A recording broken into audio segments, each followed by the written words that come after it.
ఎవరైనా వచ్చి అడిగితే వారి మాత్రమే చేస్తాం, ఈ రాళ్ళన్నీ ఏం చేసుకోవాలో అర్థం కావట్లేదని చెప్పాడు. ఇది ఎప్పుడు చెప్పింది? అధికారం వచ్చిన తర్వాత వైట్ పేపర్ రిలీజ్ చేసేటప్పుడు 15/7/2024 ఈనాడులో కూడా భూముల రీసర్వే నిలిపివేత అనేటువంటి హెడ్డింగ్ వచ్చింది.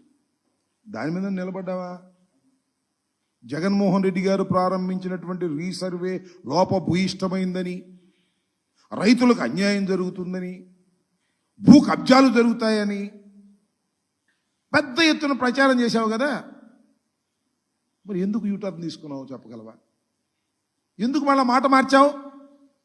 ఎందుకు మళ్ళా రీసర్వే చేస్తాము అనేటువంటి మాట ఎందుకు మీరు మాట్లాడుతున్నారు అంటే, సరే నేను అనొచ్చు అనకూడదు, చంద్రబాబు నాయుడు గారు మరి 70 సంవత్సరాలు దాటినటువంటి వ్యక్తి, ఈనాడు, ఆంధ్రజ్యోతి లేదా ఆయనకు ఉన్నటువంటి పత్రికలు ఆయన ఒక పెద్ద మేధావని, ఆలోచనాపరుడని, చాలా దాని దూరదృష్టి కలిగినటువంటి వ్యక్తిని, ఎన్సైక్లోపీడియా అని చాలా గొప్పగా రాస్తారు. ఎందుకు ఆలోచించలేకపోయావు చంద్రబాబు నాయుడు గారు అని అడుగుతా ఉన్నా. ఎందుకంటే కనీసమైన మినిమం నాలెడ్జ్ మీకు లేదు. ఈ భూముల పట్ల మీకు మినిమం నాలెడ్జ్ లేదు. ఒకవేళ ఉంటే జగన్మోహన్ రెడ్డి గారి మీద కోపంతో అది అంతరించిపోయింది. కనీసమైనటువంటి ఇంగిత జ్ఞానం కూడా లేదు. నేను మనవి చేస్తున్నా, బ్రిటిష్ వారి టైంలో భారతదేశానికి స్వాతంత్రం రాకముందు 20వ శతాబ్దపు మొదటి రోజుల్లో బ్రిటిష్ వాళ్ళు ఈ భూములు సర్వే చేసి రాళ్ళు వేశారు. అప్పటి నుంచి ఇంతవరకు అసలు సర్వేలే జరగల. కానీ కేంద్ర ప్రభుత్వం, నీతి ఆయోగ్ దాన్ని రీసర్వేలు చేసి భూముల్ని, ఎవరి భూములను వారికి రక్షణ కల్పించాలనేటువంటి ఉద్దేశంతో ఒక సమగ్రమైన చట్టాన్ని భారతదేశ వ్యాప్తంగా తీసుకొచ్చింది. దానిలో భాగమే ఈ రీసర్వేలు. మీకు ఒక విషయాన్ని ఇక్కడ మనవి చేస్తా. నాకు పెద్దలు చెప్పినటువంటి అంశం, చాలా సీనియర్ ఐఏఎస్ అధికారి చెప్పాడు నాకు. ఏమనంటే, ఇతర దేశాల్లో భూ వివాదాలు వెరీ మినిమం 3% మాత్రమే ఉంటాయి, మ్యాక్సిమం ఉంటే 3%. మన భారతదేశంలో ఎంత తెలుసా? 60 to 70% భూ వివాదాలు. కోర్టులు చుట్టూ తిరగటం.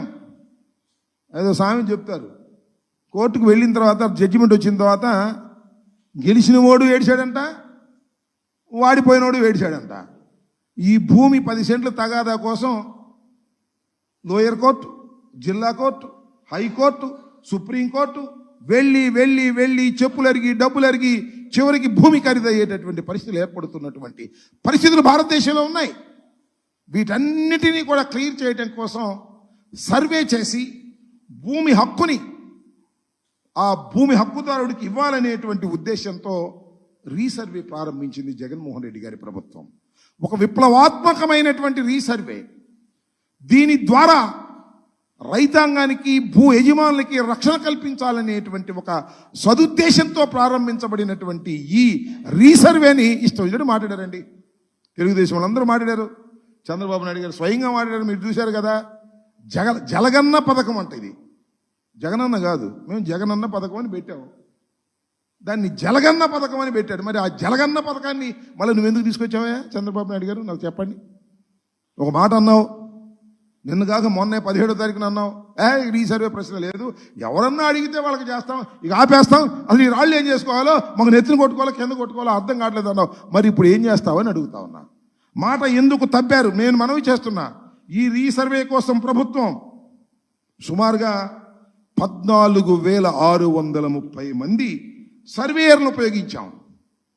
17,000 గ్రామాల్లో 2.26 కోట్ల వ్యవసాయ భూముల్ని సర్వే చేశాం. 13,371 గ్రామ కంటకాల్లో 85 లక్షల ప్రభుత్వ ప్రైవేటు భూములు, ఆస్తులు 110, పట్టణాల్లో 100, 40 లక్షల ప్రభుత్వ ప్రైవేటు ఆస్తులు, 10 లక్షల ప్లాట్లలో సమగ్ర సర్వే ఇప్పటివరకు పూర్తయింది. రిమైనింగ్ మేము చేస్తామని అంటున్నారు. ఇంత లోపభూయిష్టమైంది, ఇంత అన్యాయమైంది, ఇంత అక్రమమైంది ఎందుకు మళ్ళా తిరిగి మీరు ప్రారంభించారంటే దానికి మాత్రం సమాధానం లేదు. దాన్ని ఆపేస్తామని పగల్బాలు పలికి ఇవాళ తీసుకొచ్చి మళ్ళా అదే రీసర్వేని మీరు చేస్తున్నారు. సరే చేస్తారు, చెయ్యాల్సిందే, చేయక తప్పదు. ఇది ఒక పరిణామక్రమం, ఒక విప్లవం. రైతులకు లేదా భూ హక్కుదారులకు పూర్తి సమగ్రమైనటువంటి భూ హక్కుని ఇవ్వాలి అంటే సర్వే చేసి ఇవ్వవలసినటువంటి బాధ్యత వీళ్ళందరికీ ఉంటుంది అనేది కూడా గుర్తుపెట్టుకోమని మనం చేస్తున్నాం. ఇప్పుడు ఈ సర్వే చేసేటప్పుడు డ్రోన్స్ ఉపయోగించడం, కొత్త టెక్నాలజీ ఉపయోగించడం, ఇవన్నీ చేయటం వల్ల ఏం జరుగుతుందంటే ఆ హద్దుల దగ్గర మ్యాక్సిమం వస్తే ఒక 5 సెంటీమీటర్ల తేడా వస్తుంది. అదే లింకులతో చేస్తారు కదా, బ్రిటిష్ వాళ్ళ టైంలో లింకులు కొలతలు చేసేటప్పుడు పెద్ద తేడాలు వచ్చేస్తాయి. ఓ 10 లింకులు 20 లింకులు తేడాలు వచ్చేటువంటి పరిస్థితి ఉంటుంది. దీనికోసం కేంద్ర ప్రభుత్వ సహకారంతో రాష్ట్ర ప్రభుత్వం అనేకమైనటువంటి కార్యక్రమాలు చేసి రీసర్వే చేసే కార్యక్రమం చేసి 75 బేస్ స్టేషన్స్ మన ఆంధ్రప్రదేశ్లో ఏర్పాటు చేయడం జరిగిందని మనం చేస్తున్నాం. అలాంటి గొప్ప కార్యక్రమం ఇవాళ వైఎస్ఆర్ కాంగ్రెస్ పార్టీ ప్రారంభించి చేస్తే ఎన్నికల దాకా దాని మీద ఎంత దుష్ప్రచారం చేయాలో అంత దుష్ప్రచారం ఎల్లో మీడియా, ఈయన తెలుగుదేశం పార్టీ నాయకులు ఇష్టం వచ్చినట్టుగా బహిరంగ సభల్లో చెప్పి చెప్పి చెప్పి ఏదో నమ్మించేటటువంటి ప్రయత్నం చేశారు. ఇప్పటికీ రాష్ట్ర వ్యాప్తంగా 2 దశల్లో మొత్తం 3 దశలు ఉంటాయి. 2 దశలు పూర్తయ్యాయి. 6,000 గ్రామాల్లో సమగ్ర సర్వే పూర్తయింది. ఇందులో 4,000 గ్రామాల్లో పాస్ పుస్తకాలు ఇవ్వటం కూడా జరిగింది. మరో 2,000 గ్రామాలకు సంబంధించి ఇవ్వాల్సి ఉంది. మిగిలిన గ్రామాల్లో డ్రోన్ సర్వేలు కూడా పూర్తయింది. ఈ విధంగా అన్ని రకాలుగాను దీన్ని పూర్తి చేసి రైతులకు సక్రమంగా వివాదాలు లేకోకుండా, వివాదం లేనటువంటి స్థలాలుగా దీన్ని చేయాలనేటువంటి దృక్పథంతో ఇవాళ రాష్ట్ర ప్రభుత్వం పనిచేసిందని కూడా మనవి చేస్తున్నాం.